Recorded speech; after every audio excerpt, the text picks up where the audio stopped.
व्यक्तिगत सत्याग्रह महात्मा गांधी द्वारा अक्टूबर 1940 में शुरू किया गया एक सीमित और नियंत्रित जन आंदोलन था, जिसका उद्देश्य किसी व्यापक जन उथल पुथल को जन्म देना नहीं, बल्कि अंग्रेज सरकार द्वारा भारत को बिना परामर्श द्वितीय विश्व युद्ध में झोंक दिए जाने के विरुद्ध शांतिपूर्ण और नैतिक विरोध दर्ज कराना था।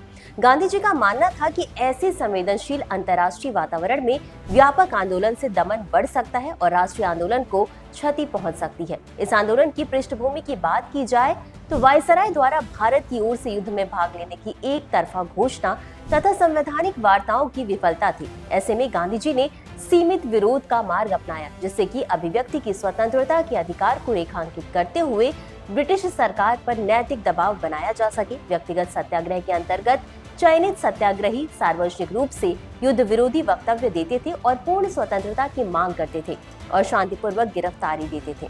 इस आंदोलन के प्रथम सत्याग्रही थे विनोबा भावे तथा दूसरे सत्याग्रही थे जवाहरलाल नेहरू। इसके बाद देश भर में हजारों लोगों ने इस अभियान में भाग लिया। इस आंदोलन की मुख्य मांग थी कि भारतीयों को साम्राज्यवादी युद्ध का विरोध करने और स्वतंत्रता के पक्ष में बोलने का अधिकार प्राप्त हो, और इस प्रकार इसका केंद्र बिंदु जन आंदोलन की बजाय नागरिक स्वतंत्रताओं की रक्षा था।